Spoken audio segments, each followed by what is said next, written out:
The New York Times once called Peter Sellers Britain's Prime Minister of Mirth. Spike Milligan said he'd be Britain's greatest actor if someone would only let him act. An unusually gifted comic and impressionist, Sellers' extraordinary talents saw him move from radio star of the 1950s to international film star of the 60s. From the Goon Show's Blue Bottle to Hollywood's Pink Panther, at every stage of his career, he excelled in funny voices and flights of fancy, and as he demonstrates here, he never got tired of fooling around. Kindly observe, ladies and gentlemen, that the handkerchief, there is nothing in it, yeah? Now look.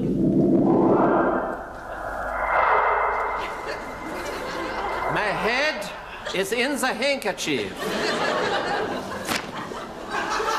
My head has gone! After that little trick came an anecdote stemming from Sellers' experiences working as a drummer. It's a very dreary business being a drummer or any musician doing gigs, really, around the country. Right. Or in one set place. Because you get a lot of hooray harrys who come up to you and ask you for songs, to play songs for them. I mean, a typical musician's story, and this is probably true, it's probably based on fact, is about a fellow who came up to a very well-known friend of ours, Alan Clare, pianist. Marvelous pianist, yeah. And said, I say, would you play That's What You Are? So Alan said, I'm sorry, I don't know what That's What You Are. I'll have a look through the book. So he had a look through the book very quickly. And this chap was sort of dancing around with a very tall girl, you know, down like that. And he came back and he said, I say, there's a drinky poo in it for you, you know?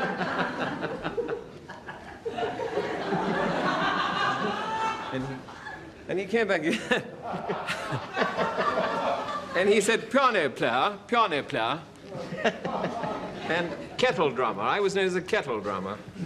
I don't know why. You never used to play a kettle, but it comes from timpani, you see. He said, aren't you going to play That's What You Are? So Alan said, I'd love to play That's What You Are, but I don't know how it goes. He said, good God. He said, what is the country coming to? He said, I thought I'd reach the day when somebody didn't know That's What You Are. He said, well, if you sing it, I'll try. He said, it goes like this. Unforgettable, yes. And then Sellers told of how he began his career by tricking his way into the BBC. I was getting nowhere fast, you know, and I noticed that Roy Spear was doing a show at the time called Showtime, yes. And the compere was Dick Bentley, and there were lots of new acts, you see. And I'd written in, I don't know how many times, to try and get on the show, no reply. The secretary said, Mr. Spear, blah, blah, blah. I got nothing to lose. I thought, well, I'll phone up. Because I was doing these impersonations, and one of the big shows on the air was Much Binding in the Marsh, with Kenneth Horne and Dickie Murdoch. Right. And I just thought I'd do it. You know, you do things at certain times in your life. You've got to get ahead. You've got to get ahead, you know. You've got to... So I thought, if I stay here, I'm dead, you know. Even if he kicks my ass out of there, it doesn't matter, as long as I make some impression. Right. So I phoned up, and I thought, being a senior producer, Spear would probably know Horne and Murdoch, you see, who were very big then. And I thought, if I click with the secretary, I'll get through, right? So I said, hello, this is Ken Horne. There's Roy there. Now, once she said, oh, yes, she is Kenneth, I knew I was right. So, got on there, and Roy said, hello, Ken, how are you? He said, I said, listen, Roy, I'm phoning up because I know that new show you've got on, what is it, Showtime or something. Dickie and I were at a cabaret the other night, saw an amazing young fellow called Peter, what was his name? He said Peter Sellers. I said, Peter Sellers. Anyway, I think it'd be very good if you probably had him in the show, you know. Or something like that. Just a little tip. We just go around looking, you know. He said, well, that's very nice of you, you know. And then it came to the crunch, and I said, it's me. He said, what? I said, it's me, Peter Sellers talking, and it's the only way I could get to you. And would you give me a date on your show? And he said, you cheeky young sod, he said.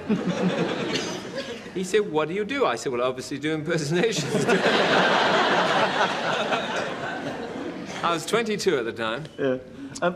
Sorry, go on. So, And anyway, I went up there and I got a date on the spot, and I got a good write-up, first write I've ever had in my life, you know. It's really nice. In the 1960s, swinging London was the most fashionable place on the planet, and Peter Sellers was one of the many big names in show business making the most of the fact. For those golden years, Sellers was to comedy what James Bond was to cinema, and the Beatles were to music. And speaking of the Fab Four, here's Sellers' unique take on them with a nod to Laurence Olivier's interpretation of Richard III.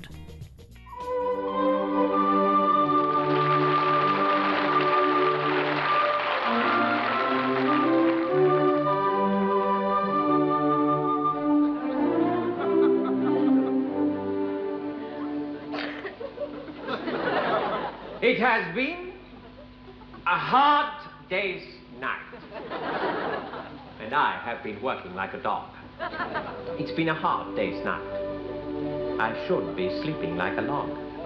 But when I get home to you, I find the things that you do will make me feel all right. You know I work all day to get you money to buy you things. And it's worth it just to hear you say, you'll give me everything. That's why I love to come home, 'cause when I get you alone, you know I feel okay. A recording of that performance made the top 20 in the UK charts, a testament to Sellers' wide appeal. People love seeing him immerse himself in characters like I'm All Right Jack's Fred Kite and Dr. Strangelove. Famously, Sellers would say that he wouldn't know what to do if asked to play himself. There is no me, he said. I do not exist. There used to be a me, but I had it surgically removed. And I'm not the real Peter Sellers. I am, in fact, a mock-up, a plastic mock-up. I'm beginning to think that increasingly every day as I look at myself in what I laughingly call the mirror. She's another copy of myself who I leave at home to do the housework because I can't get any servants. Coronation Street, is it Coronation Street? No, this is called The Life of and Times of Peter Sellers or something like that. Oh, him. Yes. The great problem is that we can't find him. I've been looking around all over the place. That microphone moved then. That wouldn't be him, would it, down there? That big one down there. Just a moment, I'm not sure. Come on out of there. We know you're in there. No, he's not in there, no. No, that's stretching it a bit far for him. You think so? I mean, in the nicest possible way. Oh, shit. Hiding away was the last thing Peter was doing in the mid-60s. Marrying Swedish actress Britt Ekland 10 days after meeting her had him plastered over the front pages of the newspapers. He also found the character that would become his most celebrated, Inspector Clouseau. Clouseau was a character who famously got everything wrong, but when making the Pink Panther films directed by Blake Edwards, it was Sellers and the cast who struggled to get things right, as some clips shown by Michael Parkinson clearly demonstrated. I put it to you directly, Monsieur Ballon, that it was you who murdered Miguel Ostos. Don't be ridiculous. Oh. Close up here again, I'm sorry. Look,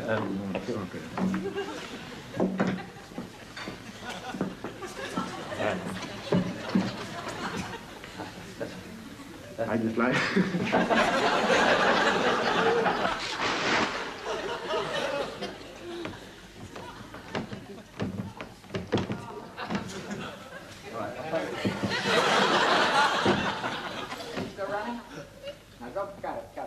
Got it.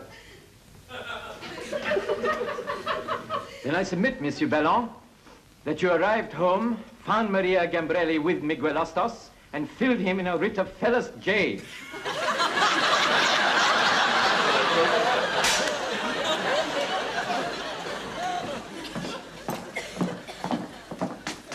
Inspector.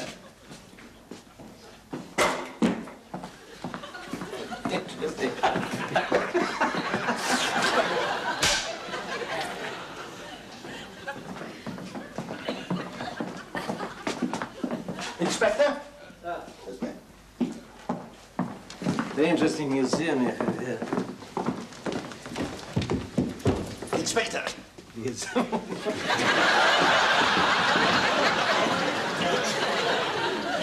Would you think it naughty of me if I were to buy you a drink? You already have. Yes. Well, how about that by myself? Why don't we share it together, huh? All right. Waiter, another Waiter.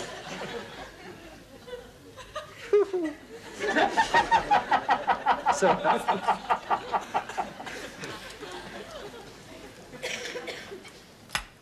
I have fixed your doorbell from the ring.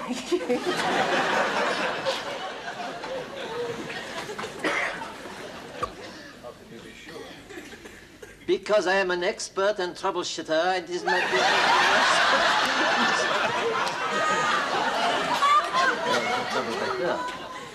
If you require anything, Monsieur, all I require is a little privacy in which to work, my bag of tools, and...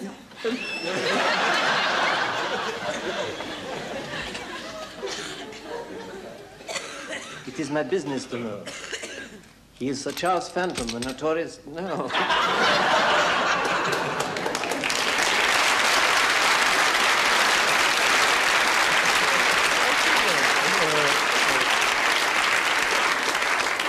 They are funny, aren't they? It's amazing, actually, when you watch them. I mean, Blake Edwards has got about 200,000 feet of you doing that. I mean, it's amazing you ever finish a film with him. We always have 2 weeks extra for laughs, you know. For giggling? Yeah. Yeah. It's great working with Blake. It's fantastic. Yeah. The Inspector Clouseau character comes up again in this appearance on the live discussion programme Film Night, which begins with some trademark fooling about. Ladies and gentlemen, Peter Sellers. Ah.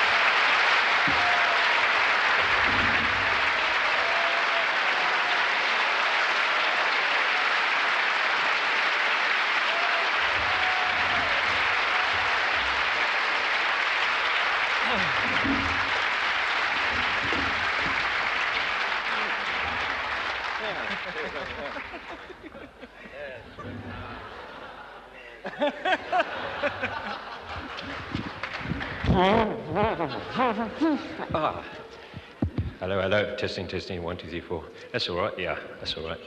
Hello. That's all right. Yeah. Is it working all right? Yes, it's working now. Yes. Hello, hello. Yes. Well, I must say that I liked it.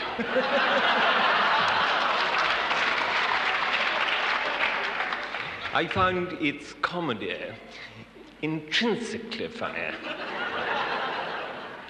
The cutting, I think, from the grandfather's rather prominent member to the brush on the wall was quite exquisitely... Did you really think that?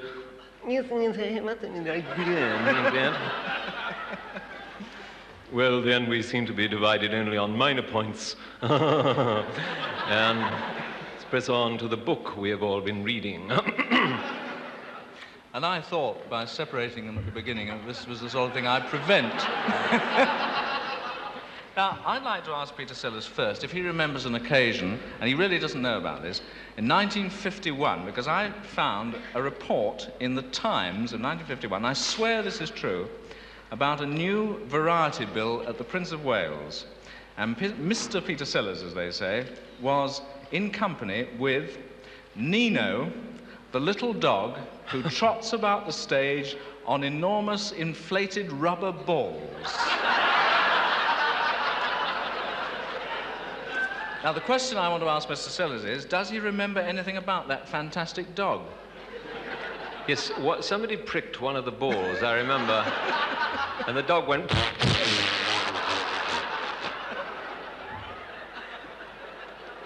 I used to do impersonations in those days, or impressions, yes. Tommy Handley, lots of people, you know, various ones. I didn't used to do Alec Guinness in the... I beg your pardon. These days, you know, at party things, I trot a few out of various well-known stars of stage, screen, and labor exchange. And one of my ones is of Alec Guinness. I do that one quite often. especially one speech from Kind Hearts and Coronets when he was showing Dennis Price around the old church. He said, "My west window has all the elegance of Chaucer, with none of the concomitant crudities of the period."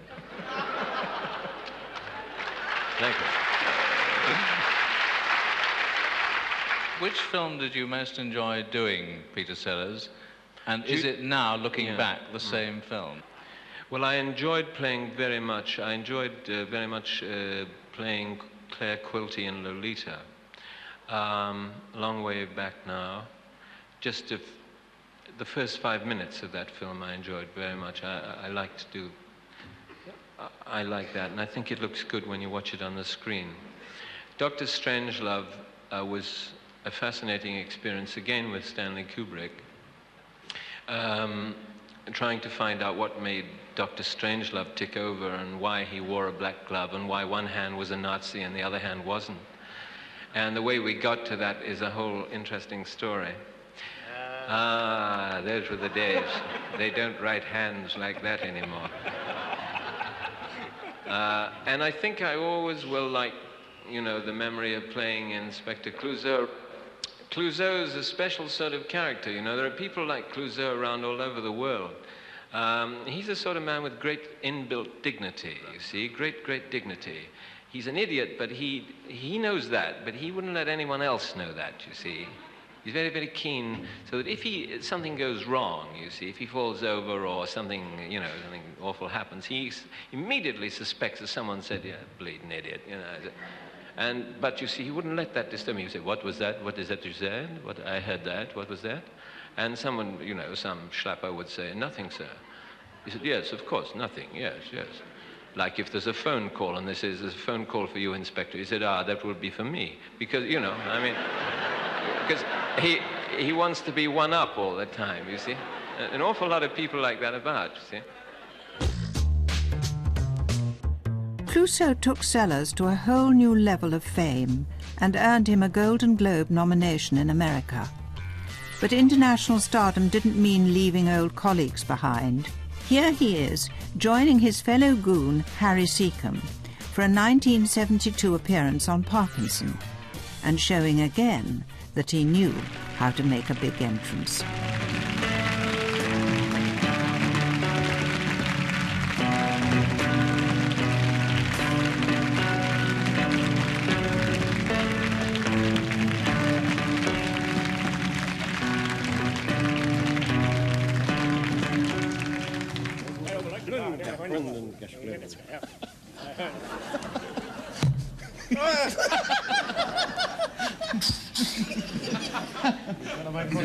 Machines. It is Peter Sellers, isn't it? Yes. Yes. Mm. Do you, I only dress up like this during the mating pogrom.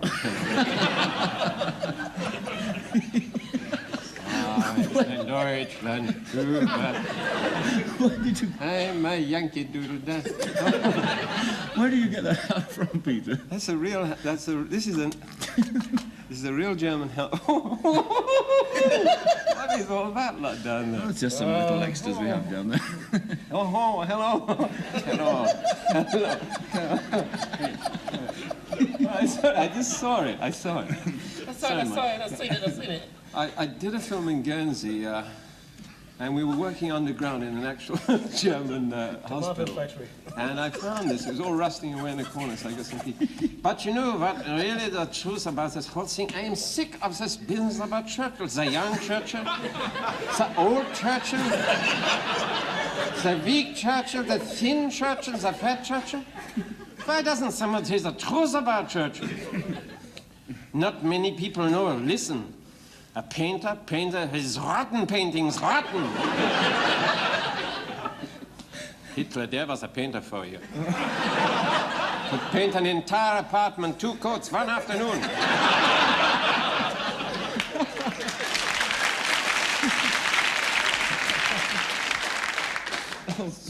You are listening to this from the horse now. You are getting...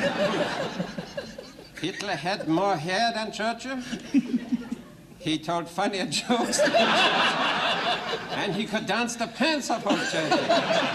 Churchill couldn't even say natter. Like, nah. That is my favourite bit of dialogue from, and a plug for good old Mel Brooks and the producers. Springtime for Hitler and Germany. Can I take this off? Yeah, please do, Peter. I have to take my head with it. Yes. Now you see. Let's have a look at this one. Yeah. Now, thinly disguised as... Oh, God. Yes, better without. I shared your admiration, actually, for that film. It's a great film. Very underrated. I don't know why they didn't push that. Yeah. Well, you know, why they didn't push it is what's wrong with the movie industry, basically, isn't it? Absolutely right. We might talk about that later. Yeah. It occurs to me that the art of impersonation like that is sort of... is carrying it through, isn't it? You know, it's going out there and carrying through with it no matter what. Have you ever chickened out of one, Peter, at any time? Have you ever sort of gone halfway through with one and then... On what? On impersonation, you know, you sort of gone down the street disguised or something and then sort of thought, well... Well, I went out with Milligan the other night. Milligan gets down a bit, you know, as you well know. A friend here. He has Barneys with certain corporations, whether it be this one or ATB, and phones up in the middle of the night usually, or at about 8, and says, let's go and get drunk because I feel a bit down. So we went out, this is about 5 weeks ago, and we had some wine at a place we always go to, and I was telling Spike about finding this hat in this German hospital, and he was very taken with it, you see, and the whole Hitler thing in his book, you know, about Hitler, which they're now filming, incidentally. And I ended up driving this Mercedes I've got in the front, with Milligan shrieking in the back. It's about 3 in the morning, orders in fake German, and this hunchback figure with a helmet on, saying, links, and putting the right indicator out when you're going left. And people would drive up, and suddenly the lights, you know, and suddenly think, God, what's that? You know, is it going on? And we ended up in some Greek restaurant about 3 in the morning there, that Milligan knew around in the back of Bayswater. And it was all rather like something out of the French Connection. I don't know what happened, because I don't even remember getting home. I thought to myself, my God, if anyone stops me like this, what am I going to say? You know, if the old fuzz come up. That's right. What are you going to say about it, really? You know, because I was, you know, as high as a kite. I wasn't really fuzz. I was just as low as a kite. What about this gift, though, Peter, of picking up a person's voice, imitating it? Do you have to listen to it for a long time, or is it like some instant feedback with you, that somebody says something to you and you pick it up immediately? Do you know about that? Oh, there's not many people know that. Do you know? What's that? This is my Michael Caine impression.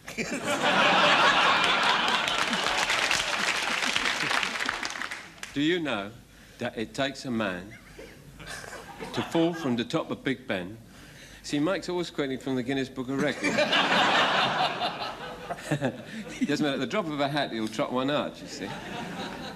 It takes a man in a tweed suit 5.5 seconds to fall from the top of Big Ben to the ground. Now, there's not many people know that.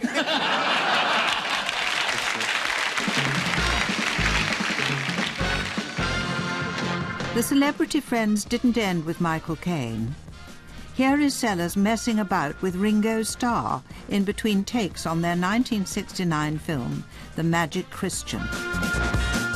Good afternoon and welcome to my shoot. Cockroaches are pretty good right now. It's a very good season for them. And we have a cockroach party out there right now. The Duke of Norfolk and 1 or 2 other people who are hot after the cockroaches, where they burn them up, actually. That's the idea. But,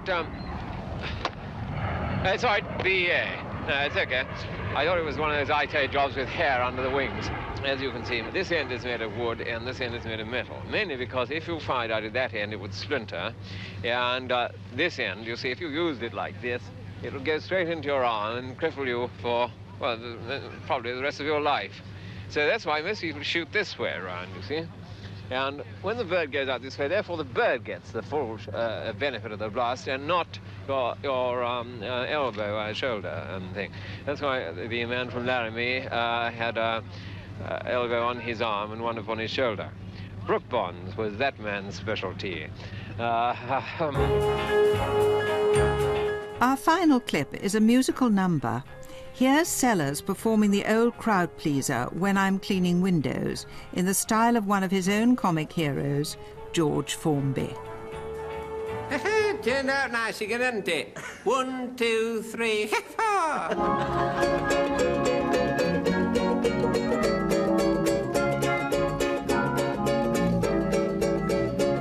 Now I go cleaning windows to earn an honest bob. For a nosy Parker, it's an interesting job. Now it's a job that just suits me. A window cleaner you would be if you could see what I can see when I'm cleaning windows. Honeymooning couples too, you should see them bill and coo. You'd be surprised the things they do when I'm cleaning windows. In my profession I work hard, but I'll never stop. Climb this blinking ladder till I get right to the top. Now the blushing bride, she looks divine. The bridegroom, he is doing fine. I'd rather have his job than mine when I'm cleaning windows. Chambermaid, sweet names I call. It's a wonder I don't fall. My mind's not on me work at all when I'm cleaning windows. I know a fella such a swell, he has a thirst that's plain to tell. I've seen him drink his bath as well when I'm cleaning windows. In my profession I work hard, but I'll never stop.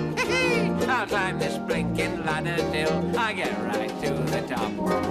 Pyjamas laying side by side, ladies' nighties I have spied. I've often seen what goes inside when I'm cleaning windows.